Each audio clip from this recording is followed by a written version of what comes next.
আচ্ছা ব্যোমকেশ, তুমি না বাবা হতে চলেছ? বিরক্তির সুরে আমি বললাম ব্যোমকেশকে। ব্যোমকেশ কাগজটা মুখের সামনে থেকে সরিয়ে মৃদু হেসে বলল, হ্যাঁ, তাতে আমি কি করব বলো তো? আমি হতবাক হয়ে প্রথমটা চেয়ে থাকলাম ব্যোমকেশের দিকে। তারপর বললাম, অনেক দিন থেকেই তো শুনছো বৌঠানের শরীরটা ভালো যাচ্ছে না। মানছি এই অবস্থায় সব মেয়েদেরই একটু শারীরিক সমস্যা হয়, তা বলে। হ্যাঁ, তাতে আমি কি করব বলো তো অজিত? সত্য দাদা তো ওকে ডাক্তার দেখাচ্ছেন, আর তাছাড়া আমার কাছে থাকলে না হয় আমি একটু ভেবেও দেখতাম। এবার আমি একটু বেশ রেগে উঠে বললাম, ও, তার মানে বৌঠান দাদার কাছে চলে যাবার পর তোমার ঝাড়া হাত পা? না, সেটা ঠিক নয়। আচ্ছা বেশ, তুমি আমাকে কি করতে বলছো সেটা বলো। একবার তো দক্ষিণেশ্বরে মায়ের কাছে গিয়ে পুজো দিয়ে আসতে পারো। এবার ব্যোমকেশ চেয়ার ছেড়ে উঠে জানলার সামনে দাঁড়িয়ে একটা সিগারেট ধরিয়ে বলল, অজিত, তুমি তো জানো আমি এসব জিনিস একেবারেই বিশ্বাস করি না। আচ্ছা, এখন না হয় তোমার আগত সন্তানের কথা ভেবেই একবার চলো। বেশ কাকামশাই, যথা আজ্ঞা। আমি আর ব্যোমকেশ তাই বেরিয়ে পড়লাম দক্ষিণেশ্বরের উদ্দেশ্যে। তবে ব্যোমকেশের একটাই শর্ত, সে পুজোও দেবে না আর ভিড়ের মধ্যে দাঁড়াবেও না। তাই আমি এই দায়িত্ব আমার কাঁধে তুলে নিই। বিকাল 4টেতে মন্দির খুলতে আমি লাইনে দাঁড়িয়ে পড়ি, আর ব্যোমকেশ নাট মন্দির আর তার মন্দির চত্বরটা ভালো করে ঘুরে দেখতে থাকে। প্রায় 1 ঘন্টা লাইন দেওয়ার পর আমার পুজো সম্পন্ন হয়। তারপর সেখানেই থাকা 12খানা শিব মূর্তি আর রাধাকৃষ্ণের মূর্তির দর্শন শেষ করে আমরা বাইরে বেরিয়ে আসি। বাইরে বেরিয়ে নহবতখানার সামনে দাঁড়িয়ে আমি ব্যোমকেশকে প্রশ্ন করি, আচ্ছা ব্যোমকেশ, একবার কি মায়ের দর্শন তোমাকে করতে নেই? ব্যোমকেশ মুচকি হেসে নহবতখানার দিকে আঙুল দেখিয়ে বলে, অজিত, আমি জীবন্ত মায়ের দর্শন পাচ্ছি ভাই, তাই। আর তাছাড়া এই বিখ্যাত কথাটা শুনেছো তো? কোনটা? যত মত তত পথ। তাই ছাড়ো এসব, এবার চলো কিছু পেট পুজো করা যাক। এই বলে ব্যোমকেশ হনহন করে সামনের দিকে হেঁটে এগিয়ে যায়। তাই আমিও এগোতে তাকে লক্ষ্য করে। গরম গরম হিঙের কচুরি আর ছোলার ডাল, যাকে বলে স্বর্গীয় অনুভূতি। ব্যোমকেশ ইতিমধ্যেই কচুরি খাওয়া শেষ করে আরও 2টো রসগোল্লার দিকে মনোসন্নিবেশ করেছে, আর আমি চারিদিক তাকিয়ে লোকেদের দেখছি আর কচুরি মুখে পড়ছি। খাওয়া দাওয়া শেষ করে হোটেলের টাকা মেটাতে ম্যানেজারের কাছে গিয়ে দেখি দূরে কিছুজন নিজেদের মধ্যে কিসব বলাবলি করছেন। কথাগুলো জোরে বললেও সেগুলো খুব একটা স্পষ্ট নয়। তাই ব্যোমকেশ ম্যানেজার বাবুকে জিজ্ঞাসা করল, আচ্ছা, ওখানে এত মানুষ কি নিয়ে কথা বলছে ম্যানেজার বাবু? ম্যানেজার বেশ হতাশার সুরে বললেন, আর বলবেন না, গতকাল একটি মেয়ের মৃতদেহ পাওয়া গেছে নদী ঘাটে। আর শুধু তাই নয়, গত 1 মাস আগে ঠিক ওই একইভাবে ওই আরেকটি খুন হয়েছে মেয়ের। বুঝতেই পারছেন এই এত সুন্দর একটা পরিবেশে কত একটা বিশ্রী ব্যাপার। ব্যোমকেশ বলল, তা পুলিশ কি বলছে? ভদ্রলোক মুচকি হেসে বললেন, পুলিশ আর কি বলবে, বহুদিন ধরেই তারা চেষ্টা করছেন, কিন্তু কিছুই লাভ করে উঠতে পারছেন না। আর বুঝলেন তো মশাই, পরিবার নিয়ে আমাদের এখানেই বাস, তাই চিন্তাও একটু বেড়েই চলেছে। আর তার উপর আমার একটি মেয়েও আছে। কি যে করব আর কি যে হবে কিছুই বুঝতে পারছি না। এরপর একটা দীর্ঘশ্বাস ফেলে ভদ্রলোক নিজের কাজের দিকে ব্যস্ত হয়ে পড়লেন। আমি আর ব্যোমকেশ দোকান থেকে বেরোতে ব্যোমকেশ আমাকে বলে, অজিত, একবার থানায় যেতে হচ্ছে ভাই, শান্তিতে আর থাকা গেল না। আমি বিস্ময় সুরে বলি, তার মানে কি তুমি তুমি ঠিকই ধরেছেন লেখক বাবু, এবার চলুন। থানায় ঢুকতে যাব দেখি ইন্সপেক্টর সাহা নিজের চেয়ারে বসে আছেন। ব্যোমকেশের সঙ্গে আগে থেকেই ওনার আলাপ আছে, তাই ব্যোমকেশকে দেখতে পেয়ে সাহাবাবু চেয়ার ছেড়ে উঠে দাঁড়ালেন। তারপর আমাদের তার সামনে রাখা চেয়ারে বসতে বলে নিজেও চেয়ারে বসলেন। তারপর 3টে চা আনতে বলে আমাদের বললেন, মানে আপনারা মতন এত বড় সত্যান্বেষীর আজ আমার থানায় কিসের দরকার হলো ব্যোমকেশ বাবু? ব্যোমকেশ টেবিলে নিজের হাত রেখে বলল, আসলে দক্ষিণেশ্বরের ঘাট সংলগ্ন এই খুনের ব্যাপারে আপনার সঙ্গে একটু কথা ছিল শাহবাবু। ও আইসি, তা এই কেসটা কি আপনি? ব্যোমকেশ ওনার মুখের কথা শুনে নিয়ে বলল, আরে না না ইন্সপেক্টর শাহ, আসলে কৌতূহল বশতই আপনার কাছে আসা। আর তাছাড়া অত সুন্দর একটা মনোমুগ্ধকর স্থানে ওরকম কুরুচিকর ঘটনা ঘটা কি খুব একটা শোভনীয়? আর তাছাড়া আশেপাশে অনেক পরিবার নিয়েও মানুষ বাস করছেন, তাই তাদের কথা ভেবেও বলতে পারেন এই সত্যান্বেষীর আগমন।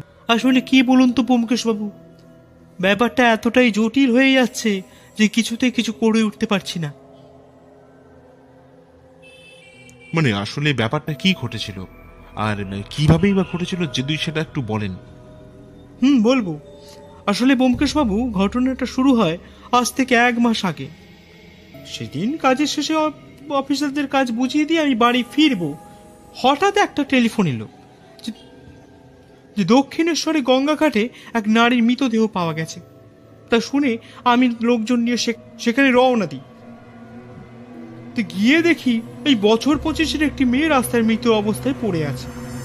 কিন্তু সবচেয়ে আশ্চর্য বিষয় কি জানেন ব্যোমকেশ বাবু? কি? পরে জানা যায় মেয়েটির জিভ কেটে নেওয়া হয়। ভারী আশ্চর্যের বিষয় তো। তা ফরেনসিক কি বলছে? ফরেনসিক একই কথা বলে। আর সেই মেয়েটির শরীরে না আছে কোনো আঘাতের চিহ্ন, আর না আছে পুলিশের খুনির কোনো দাগ। তাহলে আপনারা এটাকে খুন বলছেন কেন? আসলে ব্যোমকেশ বাবু, মেয়েটির ঠিকঠাক সবকিছু থাকলেও আততায়ী তার লম্বা চুলের অর্ধেকটা কেটে নিয়ে চলে যায়। আর উপযুক্ত বংশ পরিচয় আর উপযুক্ত খুনের প্রমাণের অভাবে কেসটা আমাদের ক্লোজ করতে হয়। কিন্তু আমি এটাকে সামান্য খুন হিসেবে মেনে নিতে পারছি না ব্যোমকেশ বাবু। সে যাক, তা ঘটনার বেশ কিছুদিন কেটে যাওয়ার পরও আমরা কাজের চাপে সব ভুলে যাই। হঠাৎ ওই গতকাল ঠিক একইভাবে আর একটি একই বয়সী মেয়ে ওই একইভাবে খুন হন। আর তারও চুল কাটা যায়, তাই তো? বলে উঠল ব্যোমকেশ। হ্যাঁ ব্যোমকেশ বাবু, কিন্তু মুশকিল হলো বারবার প্রমাণের অভাবে আমরা কেসগুলো ধামাচাপা দিয়ে চলেছি। আর ছোট ছোট মেয়েরা এই নিরীহভাবে খুন হচ্ছে। আর এই চুল কেটে নিয়ে যাওয়া বিষয়টার কারণ কি সেটা তো ঠিক বুঝতে পারছি না ব্যোমকেশ বাবু। ব্যোমকেশ এবার আমাদের দিকে চমকে উঠে বলে, দেখুন, খুনি নিজের একটা ছাপ রেখে দিয়ে যেতে চাইছে। খুনি কিছু বোঝাতে চাইছে আমাদের, কিন্তু কি সেটা? এবার ইন্সপেক্টর সাহার দিকে মুখ ফিরে বলল, আচ্ছা শাহবাবু, আপনি ডেড বডির ছবি আর কেস স্টাডিটা আমাকে একটু দিতে পারবেন? হ্যাঁ অবশ্যই। এ তো আমাদের সৌভাগ্য যে আপনার মতন মানুষ এই কেসের বিষয়ে তদন্ত করছেন। ধন্যবাদ। দেখুন, এটা তো আমার কর্তব্য। যে স্থানে একটা নারীর পুজো হয় সেই স্থানে ওই মহিলাদের খুন কখনোই মেনে নেওয়া যায় না। আপনি নিশ্চিন্তে থাকুন, আমি এর শেষ না দেখে ছাড়ব না। আর একটা কথা, মেয়েগুলোর পরিচয় পাওয়া গেলে অবশ্যই আমাকে একটু জানিয়ে দেবেন। অবশ্যই ব্যোমকেশ বাবু। আমরা থানা থেকে বেরিয়ে বাড়িতে যখন ফিরলাম তখন ঘড়িতে 8টা বেজে গেছে। ব্যোমকেশের মুখে এখন কোনো কথা নেই, আর আমি যে ওকে কিছু বলবো তার সাহস আমি কিছু পাচ্ছি না। হঠাৎ ব্যোমকেশ বলে ওঠে, অজিত, যে কেশ নারীদের ঐতিহ্য প্রদান করে আর সেই কেশ হয়ে গেছে মৃত্যুর কারণ। কারা যে এরকম নীচ চিন্তা নিয়ে বেঁচে আছে কে জানে, তাই তাই না বলো? আমি বললাম, আচ্ছা ব্যোমকেশ, তুমি কি বুঝলে এই বিষয়? ব্যোমকেশ একটা সিগারেট ধরিয়ে বলল, অজিত, আমি একটা জিনিসই বুঝতে পারলাম। অপরাধীকে যেমন করি হোক শাস্তি কিন্তু পাওয়াতেই হবে। কিন্তু কিসের কিন্তু ব্যোমকেশ? কিন্তু ভাবছি হঠাৎ এভাবে মরতে হলো কেন ওই দুটো মেয়েকে? আর ব্যোমকেশ, ওই চুল কেটে নিয়ে যাওয়ার বিষয়টা কেমন ধোঁয়াশা লাগছে না তোমার? হ্যাঁ, ঠিকই বলেছো অজিত, সব গুলিয়ে যাচ্ছে ভাইয়া। কাল একবার ঘটনাস্থলে যেতে হবে ভাই, তবে তার আগে রিপোর্টগুলো একটু ভালো করে যাচাই করে নিতে হবে। রাতে খাওয়া দাওয়া শেষ করে ব্যোমকেশ আমাকে বলে, অজিত, তুমি শুয়ে পড়ো, আমি এখন একটু কেস স্টাডিটা নিয়ে একটু ঝালাবো, আর দেখি যদি কিছু ক্লু পাওয়া যায়। এই বলে ব্যোমকেশ নিজের ঘরে চলে গেল। অগত্যা আমি ঘরে এসে বিছানায় শুয়ে পড়লাম। আর এই খুনের বিষয় ভাবতে ভাবতে কখন যে ঘুমিয়ে পড়লাম সেটা বুঝতেই পারিনি। সকালে ঘুমটা ভাঙলো ব্যোমকেশের গলার আওয়াজে। অজিত, অজিত, ওঠো, আমাদের বেরোতে হবে, বেশি দেরি করলে হবে না ভাইয়া। আমি বিছানা ছেড়ে উঠে দেখি ঘড়িতে 6টা বাজে। আমি তাড়াতাড়ি তৈরি হয়ে নিতেই ব্যোমকেশ আর আমি রওনা দিলাম। যখন মন্দিরের সিংহদুয়ারের সামনে এসে পৌঁছালাম তখন ঘড়িতে 10টা বেজে গেছে। আমি ব্যোমকেশকে বললাম, আচ্ছা ব্যোমকেশ, ইন্সপেক্টর শাহকে আসতে বললে কি ভালো হতো না? ব্যোমকেশ ভূত দেখার মতো আমার দিকে চেয়ে বলল, হ্যাঁ, কি যা তা বলছো অজিত? পুলিশ থাকলে এমন অনেক ঘটনাই আমাদের নজরে আসবে না, যেটা নজরে আসা ভীষণ দরকার। আর তাছাড়া নিজের এই সত্যান্বেষ বন্ধুটির বিচক্ষণতার উপর ভরসা নেই তোমার? আমি সঙ্গে সঙ্গে বলে উঠি, এ মা, এসব কেন বলছো ব্যোমকেশ? আমি তো তা বলিনি। আসলে পুলিশ থাকলে জায়গাটা চিনতেও তোমার সুবিধা হতো। আর তাছাড়া কিছু নয় অজিত, এখানে দাঁড়িয়ে সময় নষ্ট করার মতো সময় আমাদের নেই ভাইয়া। এই বলে ব্যোমকেশ সিংহদুয়ারের ডান পাশের ঘাটের রাস্তার দিকে চলে গেল। অগত্যা আমি একবার সিংহদুয়ারের সামনে দাঁড়িয়ে পায়ের জুতো খুলে মায়ের মন্দিরের দিকে তাকিয়ে প্রণাম করে ব্যোমকেশকে অনুসরণ করলাম। কিছু দূর যা এগোতেই আমি ব্যোমকেশকে বললাম, আচ্ছা ব্যোমকেশ, এখনও তো দেখছি মানুষের সংখ্যা খুব একটা মন্দ নয়, তাহলে কি করে মৃত্যু হলো এই দুই কন্যার? ব্যোমকেশ আশেপাশে তাকাতে তাকাতে বলল, ঠিকই বলেছো ভাইয়া, আর এটার উত্তর আমি বহুক্ষণ খুঁজছিলাম। অনেকক্ষণ ভেবে তারপর বুঝলাম রাতের বেলা তো এই দিকটা এত লোক আগমন হয় না বললেই চলে, তাই কথা শেষ হতে না হতেই কে একজন ব্যোমকেশকে সজোরে ধাক্কা মারল, আর তাতে ব্যোমকেশ ছিটকে রাস্তার উপর পড়ল। আমি দৌড়ে গিয়ে ব্যোমকেশকে তুলতে যাব, ব্যোমকেশ আততায়ীকে দৌড়ে গিয়ে ধরতে পারে। আমি ব্যোমকেশের কথা মতন দৌড়ে যাই দস্যুকে ধরতে, কিন্তু ইতিমধ্যেই ভিড়ের মধ্যে সে গা ঢাকা দিয়ে দেয়। আমি যখন ব্যোমকেশের কাছে গেলাম তখন রাস্তার কিছু মানুষ ব্যোমকেশকে টেনে তুলেছে। আমি কাছে যেতেই ব্যোমকেশ জিজ্ঞাসা করলো, কি হলো অজিত, ধরতে পারলে?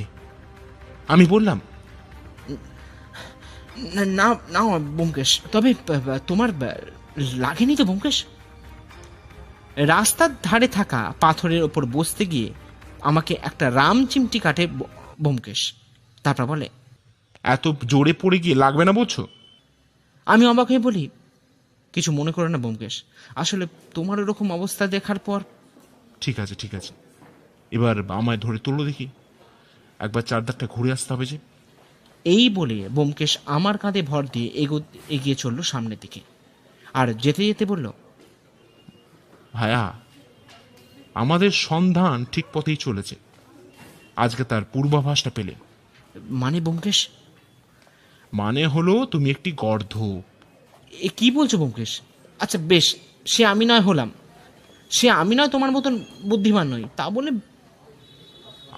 আরে বন্ধুবর, হাতে আর সময় নেই ভাইয়া, অপরাধী আমাদের উপস্থিতি বুঝতে পেরে গেছে, তাই যা করার খুব তাড়াতাড়ি করতে হবে। ঘাটের সামনে গিয়ে দেখি পুলিশ ঘাটের একদিকটা মার্ক করে সিল করে দিয়েছে। ব্যোমকেশ চারিদিকটা ভালো করে দেখতে লাগলো, আর আমি ভাবতে লাগলাম এই সুন্দর নদী ঘাটে কি করে এমনটা সম্ভব। এরপর ব্যোমকেশ আমার কাছে এসে বলে, চলো ভাইয়া, এবার বাড়ি ফেরা যাক, এমনিতেও এখানে কিছু পাওয়া যায়নি, আর পাওয়া যাবে বলেও আশা করা যায় না, তাই চলো। আমি অবাক হয়ে বলি, তাহলে? তাহলে একটা ট্যাক্সি রাখো, বাসে ওঠাটা আজ সম্ভব হবে না, তারপর বাড়ি পৌঁছে একটা ফোন করতে হবে ভাইয়া।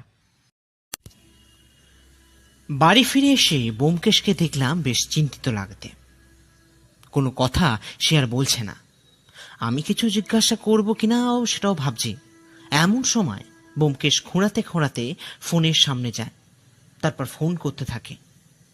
আমি ব্যোমকেশের ঘর থেকে বেরিয়ে এসে ড্রয়িং রুমে থাকা টেলিফোনের এক্সটেনশন রিসিভারটা তুলে নিই। তাতে ব্যোমকেশ আর ইন্সপেক্টর সাহার যা কথোপকথন হয় তা ঠিক এরকম। হ্যালো ইন্সপেক্টর সাহা, আমি ব্যোমকেশ বক্সি। হ্যাঁ বলুন ব্যোমকেশ বাবু। আসলে একটা কথা জানার জন্য আপনাকে ফোনটা করা। হ্যাঁ বলুন না। আচ্ছা, যে মেয়েগুলোর দেহ আপনারা পেয়েছেন তাদের পরিচয় কি পাওয়া গেছে নাকি? না ব্যোমকেশ বাবু, আসলে না। তবে আপনি জেনেছেন নাকি ব্যোমকেশ বাবু? না, তা ঠিক নয়। এক্ষেত্রে আপনাকেই আমাকে সাহায্য করতে হবে ইন্সপেক্টর সাহা। তবে বলে রাখি, আজ আমার উপরও কিন্তু আক্রমণ হয়েছে। ঈশ্বরের আশীর্বাদে বেঁচে যাই। তাই নাকি? এখন তো ঠিক আছেন তো? হ্যাঁ, আর একটা কথা, হত্যার তারিখগুলো একটু বলা যাবে কি? বিশেষ সুবিধা হতো। হ্যাঁ ওই তো, একটা 26শে জুলাই আর একটা 11ই অগস্ট। অসংখ্য ধন্যবাদ আপনাকে। রাখি, নমস্কার। এরপর ব্যোমকেশ ঘর থেকে বেরিয়ে এসে আমার দিকে তীক্ষ্ণ দৃষ্টি দিয়ে বলে, অজিত, সবই তো শুনলে, এবার একবার পাঁজিটা নিয়ে এসো তো ভায়া। আমি অবাক হয়ে বললাম, পাঁজি? কেন, পাঁজি নিয়ে কি করবে ব্যোমকেশ? আহ, আনোই না, দরকার আছে। আমি ঠাকুর ঘর থেকে পাঁজিটা এনে ব্যোমকেশ হাতে দিই। ব্যোমকেশকে দেখি পাঁজির ভেতরের পাতাগুলো উল্টে পাল্টে দেখতে। আমি বলে উঠলাম, কি খুঁজছো ব্যোমকেশ? ব্যোমকেশ পাঁজি থেকে চোখ না সরিয়ে বলল, আলী বাবার গুপ্তধন অজিত, আলী বাবার গুপ্তধন। আমি অবাক হয়ে বলি, মানে? হঠাৎ বইতে একটা চাপ্পড় মেরে ব্যোমকেশ বলে, পেয়েছি পেয়েছি অজিত, পেয়েছি। আমি এইটাই ভেবেছিলাম। এরপর আমি কিছু জিজ্ঞাসা করতে যাব, ব্যোমকেশ তার আগেই ইন্সপেক্টর সাহাকে ফোন করে কি সব বলে। তারপর আমার কাছে এসে বলে, অজিত, এবার ক্লাইম্যাক্স এসে গেছে ভাই। তবে এই বলে সে চুপ করে যায়। আমি বলে উঠি, তবে কি ব্যোমকেশ? ব্যোমকেশ মুচকি হেসে আমার গাল টিপে বলে, খেলা হবে অজিত, খেলা হবে। আজ সকাল থেকেই ব্যোমকেশকে বেশ অন্যমনস্ক লাগছে। মনে হচ্ছে কিছু একটা চিন্তা ওকে বারবার তাড়া করে বেড়াচ্ছে। সকাল থেকেই বারবার ফোনের কাছে বসছে আর টেলিফোনটা দেখছে। আমি বললাম, কি ব্যাপার বলো তো ব্যোমকেশ, এত ছটফট করছে কেন?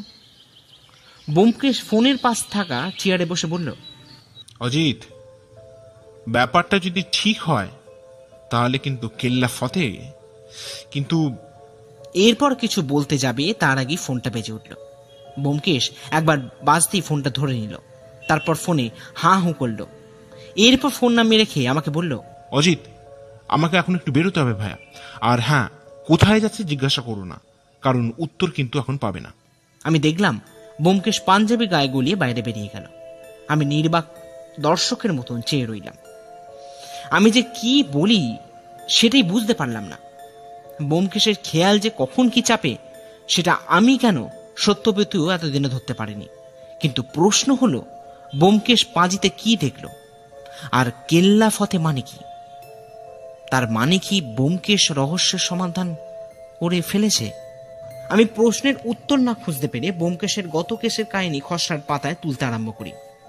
সত্যি, যেভাবে ব্যোমকেশ সোমনাথের রহস্য উদ্ধার করেছে তা ভাবলেও শরীরে কাঁটা দিয়ে ওঠে। লিখতে লিখতে কত যে বেলা হয়ে গেল তা খেয়ালই করিনি। হঠাৎই হুঁশ ফিরতে দেখি ব্যোমকেশ আমার পেছনে খাটের ওপর বসে আছে। আমি চমকে উঠে বলি, এ কি ব্যোমকেশ, তুমি কখন এলে? ব্যোমকেশ তীক্ষ্ণ দৃষ্টি দিয়ে আমার দিকে ফিরে বলল, আচ্ছা অজিত, মহিলাদের চুল নিয়ে তোমার কি ধারণা? আমি অবাক হয়ে বলি, এই রকম প্রশ্নের কি মানে আছে ব্যোমকেশ? প্রথমত আমি অবিবাহিত, আর মহিলাদের কেসের প্রতি আমার বিশেষ আকর্ষণ নেই, সেটা তুমি জানোই। হ্যাঁ, সেটা ঠিক, তাও একটু বলো না। আমি একটু ভেবে বলি, দেখো, মহিলাদের কেশ মহিলাদের কাছে একটা সৌন্দর্যের প্রতীক, তেমন কিন্তু শক্তিরও প্রতীক। আর এর চেয়ে বেশি আমার পক্ষে বলা সম্ভব নয় ব্যোমকেশ। তুমি বরঞ্চ বৌঠানকে একবার জিজ্ঞাসা করে দেখতে পারো। আমার এই কথাগুলো শুনে ব্যোমকেশ প্রথমে আমার দিকে হাঁ করে তাকিয়ে থাকে, তারপর সিধে হয়ে দাঁড়িয়ে বলে, আজ রাতে আমরা একটু বেরোবো, প্রস্তুত থেকো ভায়া। এই বলে সে ঘর থেকে বেরিয়ে গেল। আমি আবারও হাঁ হয়ে তাকিয়ে থাকলাম আর ভাবতে লাগলাম কি হবে ব্যোমকেশের পরবর্তী পদক্ষেপ। এখন রাত 11টা। আমরা মানে আমি, ইন্সপেক্টর সাহা আর তার দলবল ব্যোমকেশের কথা অনুযায়ী দক্ষিণেশ্বরে গঙ্গাঘাটের আশেপাশে লুকিয়ে আছে। ব্যোমকেশ দুপুরে ফোন করে আমাকে ও পরে ইন্সপেক্টর সাহাকে সব বলে দেয়। আমি প্ল্যান অনুযায়ী সন্ধ্যের সময় থানায় চলে আসি, আর তারপরেই সকলে একসাথে ঘাটে চলে আসি। কিন্তু মুশকিল হচ্ছে, ব্যোমকেশকে আমাদের 10টার মধ্যে ঘাটে চলে আসতে বললেও তার কিন্তু কোনো পাত্তা নেই। ইন্সপেক্টর সাহা আমাকে দুবার ব্যোমকেশের বিষয়ে জিজ্ঞাসা করলেও আমি কোনো সদুত্তর দিতে পারিনি। জানি না ব্যোমকেশ কি করতে চলেছে। আমি গঙ্গার ঘাটে বেঁধে রাখা নৌকাতে বসে আছি, আর শুধু আমি নয়, ইন্সপেক্টর সাহাও আছেন, আর বাকিরা এদিক ওদিকে লুকিয়ে আছেন। ইন্সপেক্টর সাহা এবার চাপা গলায় আমাকে প্রশ্ন করলেন, মানে কি অজিত বাবু, এই ব্যোমকেশ বাবু কি আসবেন না? আর কি জন্যই বা এখানে ডাকলেন সেটা যদি একটু বলেন। আমি নৌকা থেকে ঘাটের দিকে তাকিয়ে বলি, কি করে বলি বলুন তো সাহাবাবু, ব্যোমকেশ আমাকে আপনাদের থানাতে সন্ধেবেলা চলে আসতে পারে, আর থানাতে গেলে আমি আপনার কাছ থেকে জানতে পারি যে ও এখানে আসতে বলেছে। তবে ব্যোমকেশ যখন এখানে আসতে বলেছে তখন নিঃসন্দেহে আসামির খোঁজ সে পেয়েছে, তাই এখন অপেক্ষা করা ছাড়া কোনো উপায় নেই। ইন্সপেক্টর সাহাকে যে এতগুলো আশ্বাস বাণী শোনালাম ঠিকই, কিন্তু মনে মনে ভাবছি কি হবে আজ। এই ভাবতে ভাবতে যে কত রাত্রি হলো তা বোঝা যাচ্ছে না। চারিদিকে এতটাই অন্ধকার যে পাশে বসে থাকা সাহাবাবুকেও স্পষ্ট দেখা যাচ্ছে না। খালি জলের স্রোতের আওয়াজ আর ঝিঁঝি পোকার শব্দ চারিদিকে রহস্যকে আরও বাড়িয়ে তুলেছে। হঠাৎ লক্ষ্য করলাম ইন্সপেক্টর সাহা আমার বাম হাতটা টেনে বললেন, অজিত বাবু, ওই দেখুন। আর আঙুলের নির্দেশ বরাবর লক্ষ্য করলাম এক মহিলা হাতে হ্যারিকেন নিয়ে এগিয়ে আসছেন। হ্যারিকেনের অস্পষ্ট আলোয় লক্ষ্য করলাম মহিলাটির মুখ ওড়নায় ঢাকা। পোশাক দেখে তো মনে হলো রাজস্থানী। আমি ইন্সপেক্টর সাহাকে বললাম, আর কিছুক্ষণ এখানে অপেক্ষা করা দরকার সাহাবাবু, যতক্ষণ না ব্যোমকেশ এখানে চলে আসে। ইন্সপেক্টর সাহা আমার কথা মতন চুপ করে বসে রইলেন, কিন্তু এর কিছুক্ষণ পর যেটা ঘটে গেল তার জন্য আমরা একেবারেই প্রস্তুত ছিলাম না। দেখলাম ঘাটের রাস্তা বরাবর এক সন্ন্যাসী বাবা এগিয়ে আসছেন গঙ্গার দিকে, কিন্তু না, সে এগিয়ে গেল মহিলার দিকে। পূর্ণিমা চাঁদের আলোয় লক্ষ্য করলাম কি একটা চকমকে বস্তু আছে সাধু বাবার হাতে। এবার দেখলাম ইন্সপেক্টর সাহা আস্তে আস্তে নৌকা থেকে নেমে এগিয়ে গেলেন সাধু বাবার দিকে। কিন্তু এ কি, সাধু বাবা সেই মহিলাকে লক্ষ্য করে হাতের ধারালো অস্ত্র তুলে ধরলেন। কিন্তু কি আশ্চর্য, এত কিছু ঘটনা ঘটছে কিন্তু সেই মহিলাটি কিন্তু নিরুত্তর। এবার যেই মহিলাটির ওপর অস্ত্র প্রহার করতে যাবে অমনি মহিলাটি পেছন ফিরে বন্দুক চালালেন। এবার পেছন থেকে দৌড়ে গিয়ে ইন্সপেক্টর সাহা সাধু বাবাকে ধরলেন। সব ঘটনাগুলো এতটাই তাড়াতাড়ি ঘটছিল যে আমি নিজের প্রতিক্রিয়া দিতেই ভুলে গেছিলাম। বন্দুকের আওয়াজে যখন হুঁশ ফেরে তখন আমিও ছুটে যাই ঘাটের দিকে। ঘাটে পৌঁছে দেখি পুলিশরা এসে পৌঁছেছেন। তবে আমার যে এখনো অবাক হওয়ার কিছু বাকি ছিল সেটা আমার জানা ছিল না। এবার দেখলাম সে মহিলাটি নিজের মুখের চাপা খুললেন, আর আমি যাকে দেখলাম তিনি হলেন ব্যোমকেশ। এখন আমি আর ব্যোমকেশ এবং ইন্সপেক্টর সাহা পঞ্চবটি তলায় গঙ্গার ধারে দাঁড়িয়ে আছে। ব্যোমকেশ পাঁচিলের ওপর হেলান দিয়ে মাটির ভাঁড়ে চা পান করছে, আর আমি আর ইন্সপেক্টর সাহা গাছতলায় বসে ব্যোমকেশের দিকে তাকিয়ে আছি। প্রায় মিনিট 10 হয়ে গেছে, কিন্তু ব্যোমকেশ এখনো কোনো কথা বলছে না।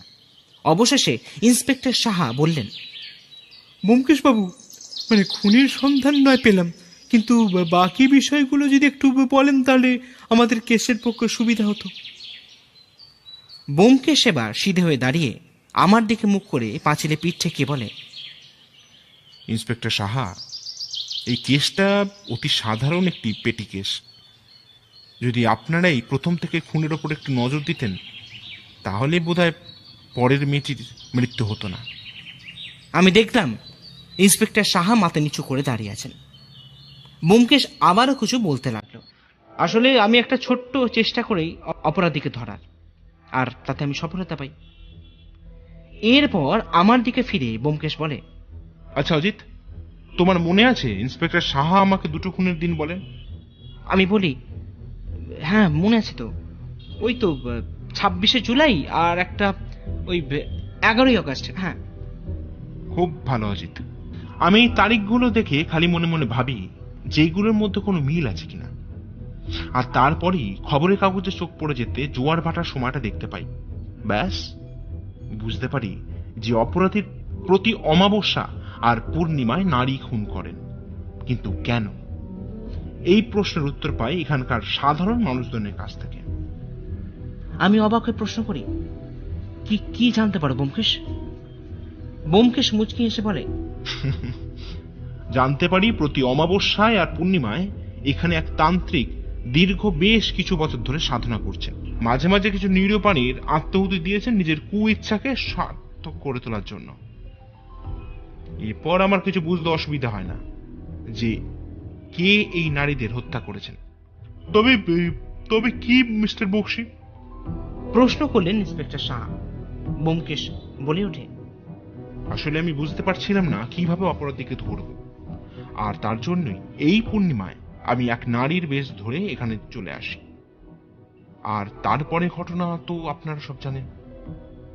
আমি এবার বলি, কিন্তু ভাইয়া, এখানে দুটো প্রশ্নের উত্তর কিন্তু এখনো পাওয়া গেল না। কি ভাই অজিত? প্রথমত, এই মেয়েগুলো এত রাতে এই নির্জন ঘাটে এলো কেন? মানছি সকালে মা ভবতারিণী দর্শনে বহু মানুষই নদীপথে মন্দিরে আসে, কিন্তু রাতে? ব্যোমকেশ সেবার হু হু করে হেসে উঠে বলে, অজিত, এ তো খুব সোজা ব্যাপার। আমি বলি, সোজা? সে কি করে? দেখো, এই ভণ্ড কাপালিকের কুনজরে চলে আসে এই দুটি মহিলা। তারপর কাপালিক খোঁজ লাগায় বা জানতে পারে তাদের দুর্বলতা, মানে তাদের অসুবিধাটা কোথায়। ব্যাস, তারপরই তিনি হয়তো বিধান দেন পূর্ণিমা বা অমাবস্যার রাতে যজ্ঞ করতে হবে। আর তার পাতা ফাঁদে পা দেন ওই দুই মহিলা, আর তারপরে তারা প্রাণ হারান। কিন্তু কোনো ভদ্রবাড়ির মহিলা এত রাতে একা কি আসতে পারে ব্যোমকেশ? তুমি যাদের ভদ্র বলছো না অজিত, তারা কিন্তু কেউ ভদ্র পরিবারের কিনা সেটাও কিন্তু জানতে হবে ভাই। বেশ, তাহলে তুমি সেটা বলো। না, আমি কোনো নারীর অপমান করতে পারি না অজিত, তাই এটা পরে ইন্সপেক্টর সাহার থেকে জেনে নিও। বরঞ্চ তুমি বলো তোমার দ্বিতীয় প্রশ্নটা কি? আমি এবার গলাটা খাঁকড়িয়ে বললাম, আচ্ছা, অপরাধী মেয়েদের এই কেশ, মানে চুলটা কেটে নিচ্ছিল কেন? ব্যোমকেশ এবার বলে, ওটা বলতে পারো খুনের একটা নমুনা মাত্র। অনেক খুনি এমন আছেন যারা খুনের পর নিজের একটা ক্লু রেখে দিয়ে যান, যাতে সবাই তাকে মনে রাখে। হয়তো সেই কারণে, অথবা এটা হতে পারে তার যোগ্য সাফল্যের জন্য সে মেয়েটির কেসের দরকার। কারণ তুমি একবার আমাকে বলেছিলে অজিত, তোমার হয়তো মনে নেই। আমি অবাক হয়ে বলি, কি ব্যোমকেশ? তুমি বলেছিলে না যে মহিলাদের কেশ কিন্তু শক্তির প্রতীক? হয়তো সেই শক্তির আরাধনা করতে এরকমটা করা হয়। এরপর ইন্সপেক্টর সাহা চলে যাবার পর আমি ব্যোমকেশের পাশে গিয়ে দাঁড়াই। ব্যোমকেশ আমাকে দেখে বলে, কি হে লেখক, আর কিসের সমস্যা? আমি একটু বিভ্রান্ত হয়ে বলি, আসলে ব্যোমকেশ, আমার ছোট থেকেই বড় হওয়া পর্যন্ত পুরোটাই এই মাতৃজাতিকে কেন্দ্র করে। ছোটবেলায় আর কৌশলে মা, কলেজে প্রেমিকা, আর এখন তো বৌঠান। কিন্তু বিশ্বাস করো ভাইয়া, কারোর প্রতি কোনোদিন কোনো নোংরা নজরে আমি দেখিনি। প্রেমিকা আমাকে ধোঁকা দিল, আমি কিন্তু তাকে এখনো পর্যন্ত অসম্মান করি না। কিন্তু যখনই তোমার এই সমস্ত কেস আসে, তখনই মনটা বড় বিষণ্ণ হয়ে পড়ে ভাই। বিশ্বাস করো, মনে হয় গরল পান করিনি। ব্যোমকেশ আমার কথা শুনে হো হো করে হেসে ওঠে, তারপর বলে, অজিত, তুমি এখনো বাচ্চা রয়ে গেলে ভাই। কেসটা একটা কেসই হয়, তোমার একান্ত জীবনের সঙ্গে সেটা গুলিয়ে ফেললে হবে না ভাই। এই দেখো না, হাতের 5টা আঙুল কি সমান? এই বলে ব্যোমকেশ নিজের হাতের আঙুলগুলো আমার দিকে এগিয়ে দেয়। আমি বলি, না তা নয়। তেমনই সংসারে সবাই সমান হয় না অজিত, তাই অত ভেবে লাভ নেই। এবার চলো। এই বলে ব্যোমকেশ আমার কাঁধে হাত রেখে এগিয়ে আসে নবাবখানার সামনে, তারপর বলে, এবারে কাহিনীটা লিখবেন তো? আমি অবাক হয়ে বলি, প্রথমটা লিখবো না ভেবেছিলাম ব্যোমকেশ, পরে তোমার কথায় সাহস পেয়ে লিখবো ভাবছি। তবে এবারের ঘটনাটায় কি নাম দেয়া যায় বলো তো ব্যোমকেশ?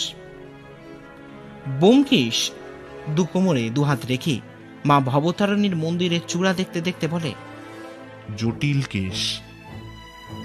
আপনারা শুনছেন